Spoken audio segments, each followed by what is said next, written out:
অবস্থায় ততটা ভালো না। আমার বাগানটা পুরোটাই ধসে গিয়েছে। আর যে ভিডিওটা দেখছেন এটা ঠিক রোমেলার আগের দিন। তো বাগানটার অবস্থা এখন কিন্তু এই অবস্থায় নাই। তো আমি দেখতেছি যে এখন প্রচুর আলু শাক হয়েছে। তো হাজবেন্ডকে বললাম যে চলো একটু আলু শাকগুলা নিয়ে আসি। আর এদিকে হচ্ছে একদম জঙ্গলের মতো হয়ে গিয়েছে। তো এখন হচ্ছে চারপাশে পানি জমে এখানে সাপ আসে। বাগানে নামাতে অনেকটা মানে ভয় লাগে। তো ওকে নিয়ে নামলাম যে চলো একটু আলু শাকগুলো নিয়ে আসি। এত আলু শাক হয়েছে। তো আলু শাকগুলো কিন্তু আমি সিমেন্টের বস্তায় করেছিলাম। তোমাকে দেখাচ্ছি না, আর এদিকে হচ্ছে বাগান বিলাস। তোমাকে দেখো এই তো বোতল ভিডিও যারা করতেছি। ফেসবুক পেজ থেকে আমার থেকে বাগান বিলাস নেন বা বিভিন্ন গ্রুপে যখন আমি সেল পোস্ট দিই তো নেন, তখন একটা জিনিস অনেকে জানতে চান যে আপু এত ছোট গাছে কিভাবে ফুল ধরে। তো দেখুন আমার এগুলো কিন্তু চারা, এই চারা অবস্থায় ছোট একটা চারাতেই কিন্তু ফুল চলে এসেছে। বাগান বিলাস যদি বড় টবে লাগানো হয় তাহলে কিন্তু ফুল আসে না, ছোট জায়গায় রুট বাউন্ড হয়ে খুব দ্রুত ফুল চলে আসে। তো এগুলো হচ্ছে আমার কাটিং থেকে চারা করানো, মানে আমি এই সিজনে যে চারাগুলো করেছিলাম সেগুলা, এগুলা এতদিন তিনতলা ছাদে ছিল, এখন এগুলা নিচে নিয়ে যাব। তো এদিকে রোমেল যে এইটুকু ক্ষয়ক্ষতি করবে সেটা আসলে আমার মানে চিন্তাই করতে পারিনি। তো যাই হোক আমি এগুলো এখন নামিয়ে ফেলবো। নামিয়ে ফেলে হবে কি বাইরে আলো বাতাস এগুলো একটু তাড়াতাড়ি দ্রুত বাড়বে। আর এই যে আপনাদেরকে এটা দেখাচ্ছি, এটা রুট দেখুন কি সুন্দর রুট এসেছে। তো এটা হচ্ছে কোকোপিট এবং বালি মিক্স করে আমি মিডিয়াটা তৈরি করি। মিডিয়া বলতে এখন আপনারা বলবেন যে আপু মিডিয়াটা কি, মানে যেখানে আমি চারাগুলা বসাবো সেটাকেই মিডিয়া বলা হয়। যে এগুলো হচ্ছে করা হয়ে গিয়েছে, এগুলো নিচে নামাবো। আগে হচ্ছে ওগুলা নামিয়ে ফেলবো, কারণ ওগুলো বেশ কিছুদিন হয়েছে এবং রুটটা খুব ভালো হয়েছে। এদিকে হচ্ছে আমার ছোট ছেলের এই বছরের প্রথম বৃষ্টি বিলাস, সে বৃষ্টি উপলব্ধি করতেছে। আমারও বেশ মজা লাগতেছে। তো বৃষ্টির দিনে যা হয় একটু পর পরে মানে ঝাল জাতীয় জিনিসগুলো খেতে খুব ভালো লাগে। তো আমি হচ্ছে এখানে সালাদ কুচি করছি। তো এটা করব হচ্ছে আমি আজকে একটু ঝালমুড়ি মাখবো। বৃষ্টির সময় কারা কারা ঝালমুড়ি খেতে পছন্দ করেন একটু কমেন্ট বক্সে কমেন্ট করে জানান। আমি জানি অনেকে কিন্তু খিচুড়ি খান, তো খিচুড়িও খাওয়া হয়। আর হচ্ছে এখন একটু ঝালমুড়ি খেতে ইচ্ছে করছে। ঝালমুড়িটা দেখবেন যখন খেতে মন চায় তখন কিন্তু খেতে হয় এই অবস্থায় একটা। আমি হচ্ছে বানিয়ে ফেলতেছি ঝালমুড়ি গুলা। আর আমি ঝালমুড়ি বানানোর সময় একটু আদা কুচি দিই। আর যদি চাট মশলা থাকে সেগুলো দিলে তো অনেক মজা হয়। এখন হচ্ছে চাট মশলা নেই, তো আপনারা যখন ঝালমুড়ি বানাবেন তখন অবশ্যই একটু আদা কুচি দিবেন, দেখবেন ঝালমুড়ির টেস্টে অনেক বেড়ে যায়। আর এদিকে হচ্ছে বাচ্চাদের জন্য এই খেলনাগুলা ওদের মামা চায়না থেকে এনেছে।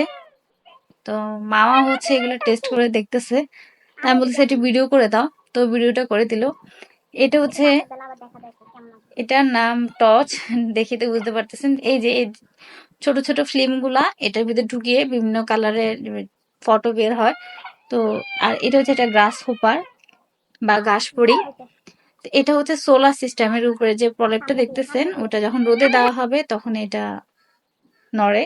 আর এটা হচ্ছে একটা কার, সেটা হচ্ছে রোবট কার, এটা বিভিন্ন শেপ করা যায়। এই যে দেখুন, এগুলো চায়না থেকে এসেছে আলি এক্সপ্রেসে করে।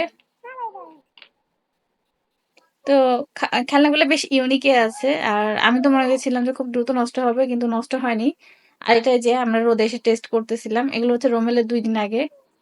তো বাচ্চারা আজকে হচ্ছে রোমেলের দিন। আমি আসলে বিভিন্ন দিনের ফুটেজ গুলা জোড়াতালি দিয়ে আজকে ভিডিওটা তৈরি করলাম। তো বাচ্চাদেরকে বলতেছি চলো তোমরা বৃষ্টিতে ভিজো। আসলে ছোট থেকে যদি এসব অভ্যাস না করা হয় তাহলে কিন্তু পরবর্তী মানে ওদের ক্ষতি হয়, কারণ ওয়েদারের সাথে খাপ খাওয়ানোটা একটা বড় ব্যাপার। তো ওরা বৃষ্টিতে ভিজতেছে। আমি আসলে আমার ভিডিও তো ওদেরকে খুব কমই আনি। তো আজকে ভিডিওটা শেয়ার করলাম, অনেকে ছোট বাচ্চা আছে তারা হচ্ছে বাচ্চাদেরকে সহজে মানে বৃষ্টিতে ভিজাতে চান না।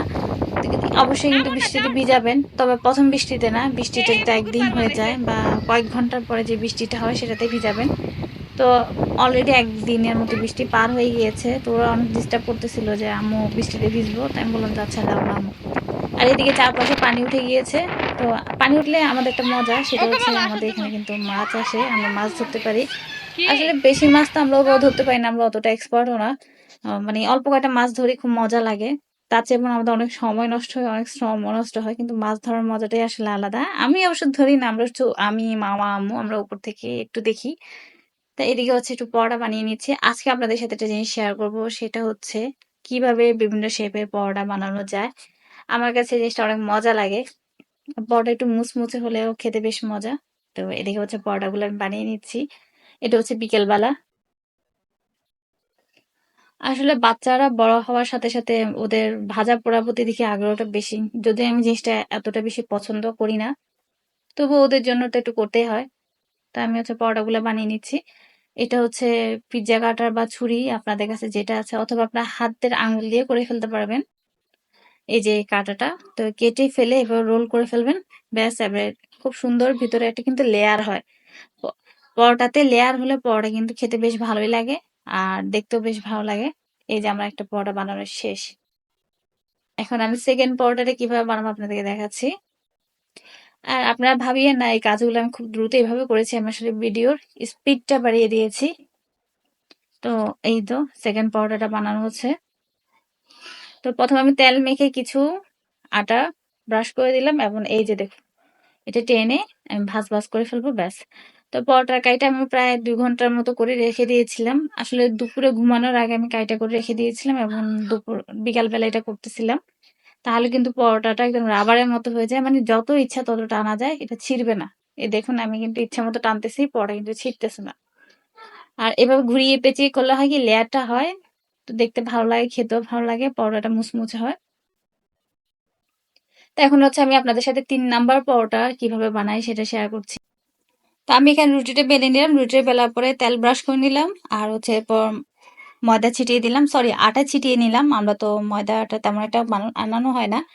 তো এই শেপটা কিন্তু আপনারা সবাই জানেন, আমার আম্মু, তারপর আমার দাদি, আমার নানি, সবাই কিন্তু এইভাবে পরোটা বানিয়েছে। তো আমি এইভাবে একটা শেপ বানিয়ে নিলাম। তবে আমি পরোটা বানানোর পর থেকে মানে রিসেন্টলি কিন্তু এই শেপটা আমার এখন আর ভালো লাগে না, এইভাবে করে পরোটা বানানোটা। আমি একটু মানে পেঁচিয়ে পেঁচিয়ে বানাতে এখন পছন্দ করতেছি।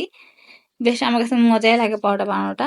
আর এটা হচ্ছে আমরা হচ্ছে ছোটবেলায় কাগজ দিয়ে যেভাবে হাত পাখা বানাতাম, আপনাদের মনে আছে কিনা জানি না, অনেকে হয়তো রিলেট করতে পারবেন। সেলাই সেলাই করে বানাচ্ছিলাম। এই যে এগুলোকে কিন্তু আস্তে আস্তে করে অনেক সুন্দর করে টেনে টেনে টেনে টেনে লম্বা করে যত পেঁচাবেন ততই কিন্তু লেয়ারটা খুব ভালো হয়। তো এই যে আমার হাতে একটু সময় কম আছে, তো সেই জন্য আমি হচ্ছে বেশি টানাটানি করলাম না, হালকা টান দিয়ে একটু করে বড় করে আমি হচ্ছে পেঁচিয়ে নিলাম। এই যে দেখুন আপনার কত সুন্দর লেয়ার এসেছে। এখন হচ্ছে আরেকটা বানাবো আমি। এটা তো আগেই দেখেছিলাম কিভাবে করব। তো এভাবে করে আমি সবগুলা পরোটা বানিয়ে, এবং আর হচ্ছে আরো 5 মিনিটের মতো রেস্টে রেখে পরোটাগুলো বেলে আমি চুলায় ভাজি করে ফেলবো।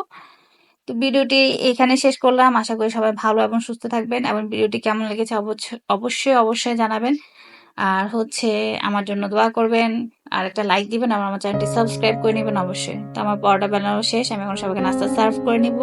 আজকের ভিডিওটি এতটুকু, সবাই ভালো থাকবেন।